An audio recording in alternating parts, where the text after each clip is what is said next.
Assalamualaikum warahmatullahi wabarakatuh. My name is Ayun Nufaira. I will explain about gender, politeness, and stereotypes. Will be 4 points that I will explain.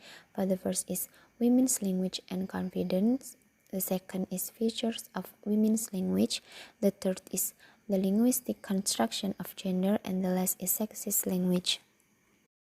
This chapter tells about the language used between men and women, on how they use politeness and uncertainty, interaction, feedback, also their status in the community. Jadi pada bab ini akan menjelaskan tentang penggunaan bahasa antara laki-laki dan perempuan dan bagaimana mereka menggunakan kesantunan serta ketidakpastian, interaksi, juga umpan balik, serta status mereka dalam masyarakat. Okay, the first part of this unit is about women's language and confidence. Social dialect research focused on differences between women's and men's speech in the areas of pronunciation. Di sini berfokus pada perbedaan antara ucapan wanita dengan pria dalam bidang pengucapan. According to an American linguist, Robin Lakoff, women express uncertainty and lack of confidence. Menurut ahli bahasa Amerika Robin Lakoff, wanita itu mengungkapkan ketidakpastian dan kurangnya keyakinan atau percaya diri. Di sini mereka perempuan dipersatukan oleh fungsi mereka untuk mengekspresikan rasa kurang percaya diri. Dan di sini Lakoff mengklaim wanita itu menggunakan perangkat hedging untuk mengekspresikan ketidakpastian dan mereka menggunakan perangkat intensifikasi untuk membujuk penerima agar menganggapnya serius. Let's take a look at following sentence. Close the door.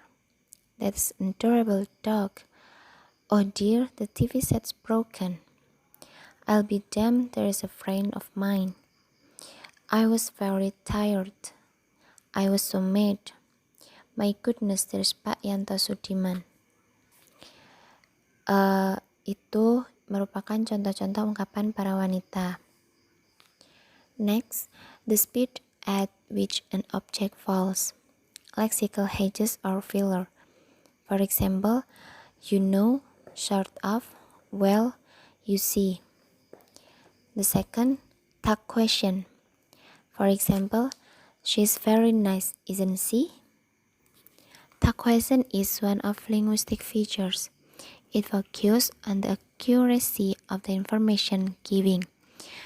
Tag question itu merupakan salah satu ciri kebahasaan yang berfokus pada keakuratan pemberian informasi. But it also expresses effective meaning as facilitative or positive politeness device. Tetapi itu juga mengungkapkan makna afektif sebagai alat kesopanan fasilitatif atau positif. Di sini wanita lebih menekankan kesopanan daripada pria. Laki-laki di sisi lain menggunakan tag question ini untuk ekspresi ketidakpastian. The third is raising intonation on declaratives. For example is, it is really good. The fourth, intensifiers such as just and so. For example, I love him so much. And the last, super polite form. For example, indirect request.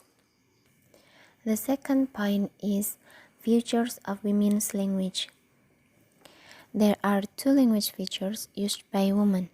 The first is hedging device, and the second is boosting device. Hedging device is signal lack of confidence, while boosting device is signal persuade their address to take them seriously. Di sini menurut Lakoff, kedua poin ini, hedging device and boosting device itu merupakan dapat mencerminkan kurangnya rasa percaya diri wanita. Next, lack of linguistic features as politeness device.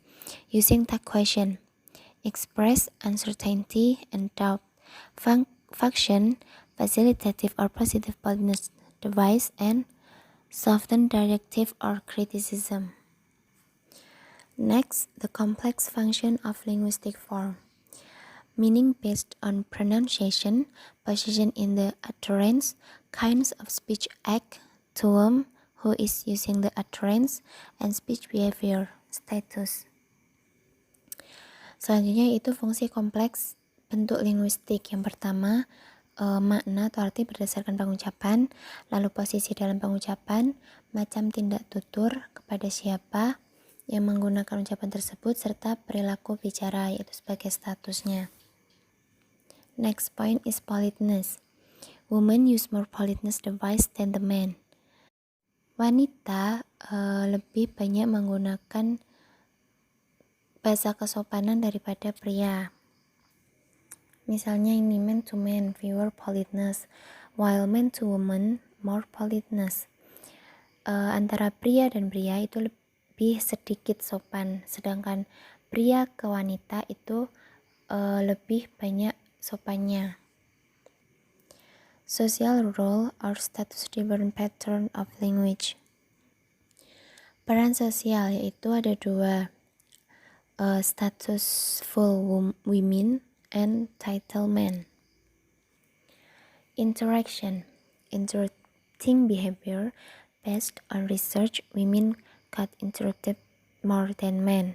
Conversational feedback. According to American studies, women do the more positive feedback to the conversational partner better than men do. Oke, next tentang interaksi. Di sini ada dua jenis interaksi yang dibahas di sini, yaitu perilaku menyela dan umpan balik percakapan. Dalam interaksi antar jenis kelamin, hampir semua interupsi berasal dari laki-laki. Wanita lebih sering disela daripada pria. Wanita jelas disosialisasikan sejak masa kanak-kanak dengan harapan akan diinterupsi. Tetapi di sisi lain, wanita memberikan umpan balik yang lebih membesarkan hati kepada pasangan percakapan mereka daripada pria.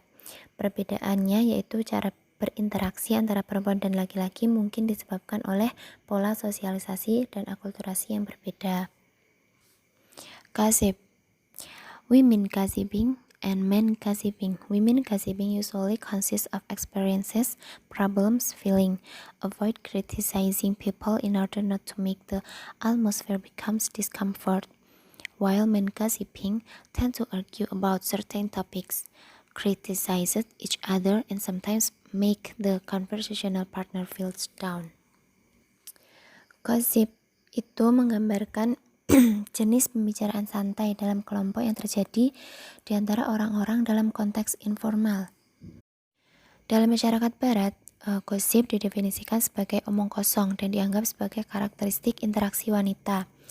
Fungsi perempuan secara keseluruhan adalah untuk menegaskan solidaritas dan menjaga hubungan sosial antara perempuan yang terlibat. Ini juga mungkin termasuk kritik terhadap perilaku orang lain, tetapi wanita cenderung menghindari mengkritik orang secara langsung karena hal ini bisa menyebabkan ketidaknyamanan. Wanita saling melengkapi ucapan satu sama lain, sering setuju dan memberikan umpan balik yang mendukung. Dalam suatu situasi paralel, topik yang didiskusikan pria cenderung berfokus pada hal-hal dan aktivitas daripada pengalaman dan perasaan pribadi. Orang-orang itu memberikan laporan yang bertentangan tentang peristiwa yang sama dan berdebat tentang berbagai topik. Okay, the third point is the construction of gender. Approaching the constructive of gender as a process rather than regarding gender as a given category. Di sini diartikan sebagai proses memandang gender sebagai kategori tertentu. The ways in which people construct particular kinds of social identity, narratives of personal experience, interactive pragmatic particles, appealing to shared experience, contestive and conformist gender identity, using an assertive discourse. Berikutnya merupakan cara membangun jenis identitas sosial tertentu, yaitu ada dua. Yang pertama, narasi pengalaman pribadi, dan yang kedua, identitas gender yang kontesif dan konformis menggunakan wacana tegas. Okay, the last part discussed is sexist language. Sexist language is one example of the way a culture or society conveys its values from one group to another and from one generation to the next. Language convey attitudes. Sexist attitudes stereotypes a person according to gender rather than judging an individual merits. Sexist language encode stereotype attitude to women and men. The study of sexist language, it is concerned with the way language express both negative and positive stereotypes of both women and men. Oke, bagian terakhir yang dibahas adalah bahasa seksis. Pada bidang ini berkonsentrasi pada cara bahasa menyampaikan sikap negatif terhadap wanita. Banyak kata yang mencerminkan pandangan perempuan sebagai kelompok yang menyimpang, abnormal, atau bawahan sebagai penggunaan sufiks tambahan untuk menandakan feminitas. Di sisi lain, kata-kata seperti generik, dia, dan pria dapat dikatakan membuat wanita tidak terlihat. Sekarang, satu-satunya solusi sejauh ini adalah solusi yang paling luas. Saat ini, kata ganti umum yang paling sering didengar dalam pidato informal. Status relatif jenis kelamin dalam suatu masyarakat dapat tercermin tidak hanya dalam cara perempuan dan laki-laki menggunakan bahasa, tetapi juga dalam bahasa yang digunakan tentang perempuan dan laki-laki. I think enough for my explanation about the gender politeness and stereotypes. And the last, I say wassalamualaikum warahmatullahi wabarakatuh. Thank you.